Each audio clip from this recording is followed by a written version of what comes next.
जय हिंद। मैं अनिल दुबे आजाद। आप देख रहे हैं डीआरएस लाइव टीवी। आप इसे शेयर, लाइक और सब्सक्राइब करें। हाँ, बेल आइकन दबाना न भूलें ताकि आप जुड़े रहें देश दुनिया की खबरों के साथ साथ अपनी लोकल खबरों से भी, जहां खबरें छिपती नहीं दिखती हैं। भरम वसेम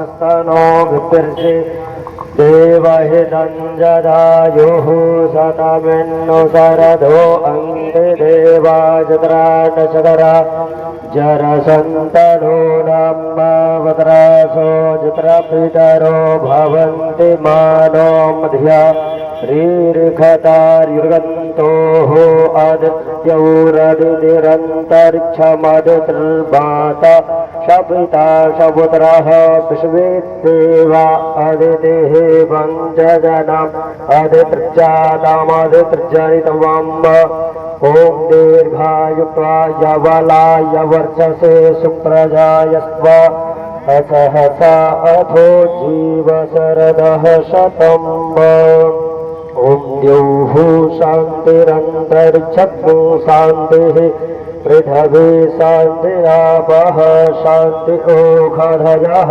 शान्तिः वनस्पतयः शान्तिर्विश्वेदेवाः शान्ति ब्रह्म शान्तिः सर्वत्र शान्तिः शान्तिरेव शान्तिः सा मा शान्तिरेधि सुशान्तिर्भवतु सर्वारिष्ट शान्तिर्भवतु।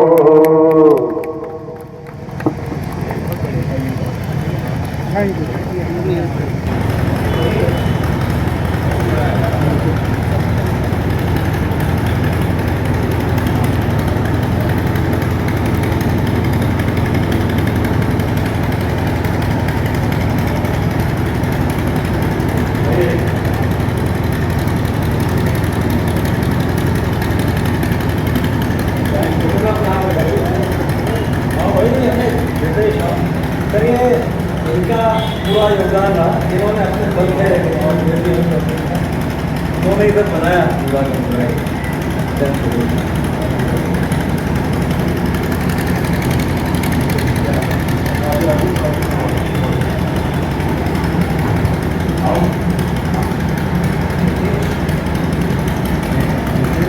सबको यहाँ से आए हैं, सबको ये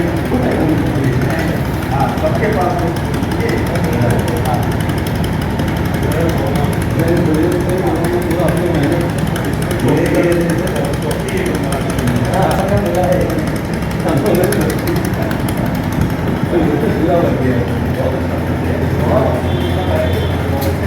ऑफिस बैरक और बाथरूम लैट्रिन आगे एक्सटेंशन में ओपन हुआ था।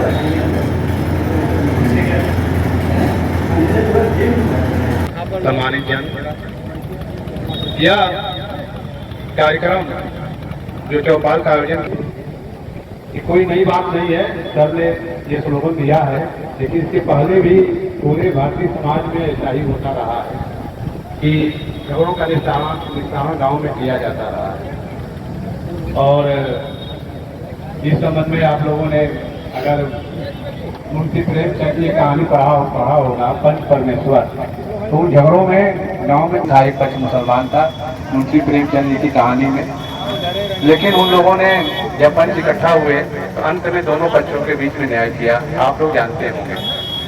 तो आज यह महसूस किया गया है कि गांव के झगड़े गांव में निपट नहीं पा रहे हैं। यहाँ तक कि हम लोगों के सहयोग और हम लोगों का जो जमीन से झगड़े हैं, आप सभी जानते हैं कि जमीन के झगड़े का कोई अंत नहीं है।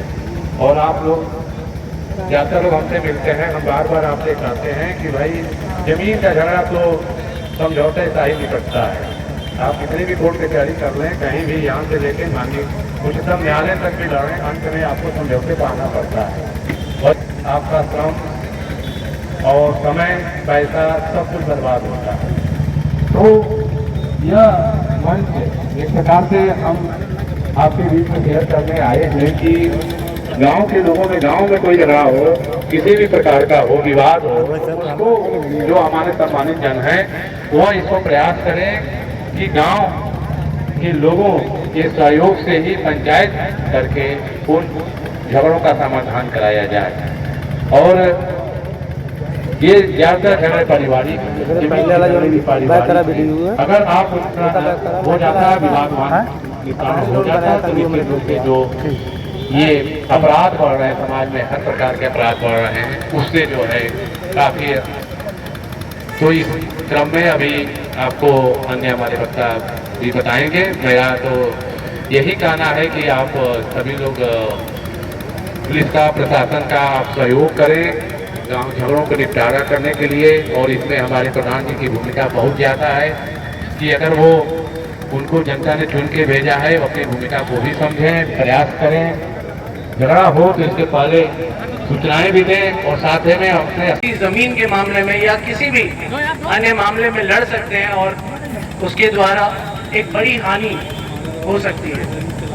आज जब मैं खुद जन सुनवाई में बैठता हूं तो मैं बहुत दुखद फील करता हूं कि हमारा समाज जिसकी मूलतः एक रिश्ते मूलतः सबसे बड़ी चीज है, वो उसमें इतनी बड़ी दरार आ गई है कि एक बेटा अपने पिता को मारने के लिए तैयार है, एक भाई अपनी बहन से बात करना बंद कर चुका है, एक पत्नी एक पति पे केस करने के लिए सबसे पहले तैयार है और एक पति अपनी पत्नी को पीटता है।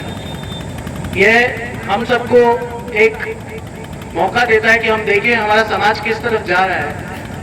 उसी दौरान जब मैं आप सब लोगों से बात कर रहा हूं तो आप सब लोग जो कि चयनित बहुत बड़े चयनित प्रोफेसर या फिर अपने जगह के चयनित लोग हैं, वो हम लोगों तक कैसे संवाद पहुंचा सके कि कोई भी प्रॉब्लम, चाहे वो यूथ से जुड़ी हो, चाहे वो किसी परिवार से जुड़ी हो, कोई ऐसी प्रॉब्लम जो एक बड़ा रूप ले सकती हो, कैसे वो हम तक आप पहले पहुंचा सके जिससे वो एक बड़ी घटना हम होने से रोक सके।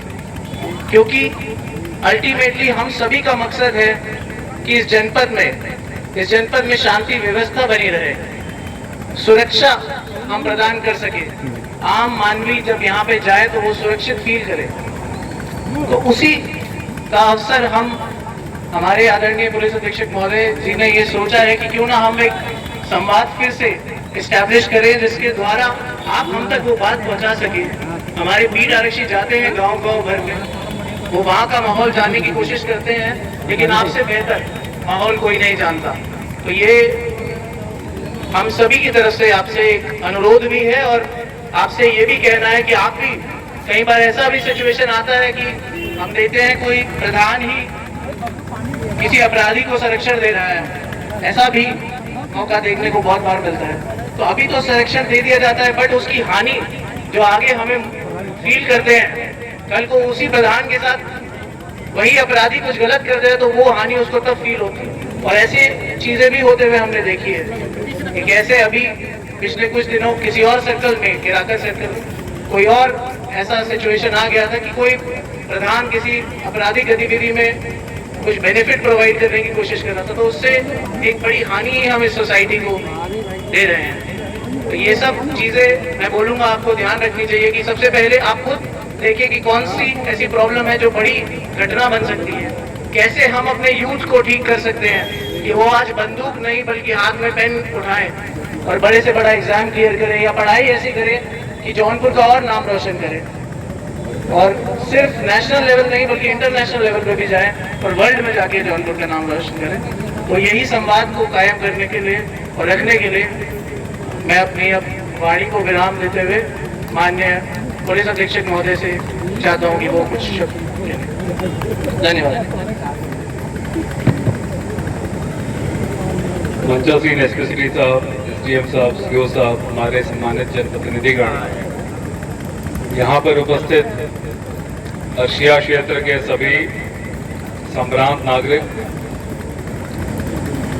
हमारे प्रधान, हमारे मीडिया बंधु और हमारे पुलिस के साथी, देखिए आज आप लोगों के सहयोग से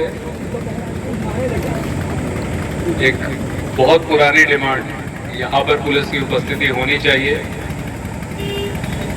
ये बॉर्डर जो हमारा लगता है सुल्तानपुर से, उसके पास भी पुलिस की उपस्थिति हो वो पूरी हुई है। इसके लिए मैं आप सभी को और सरपदा पुलिस को, सीओ साहब को बहुत बहुत बधाई देता हूँ।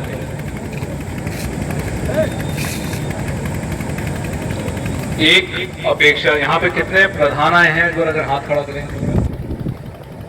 बहुत बहुत एक अपेक्षा आप सभी से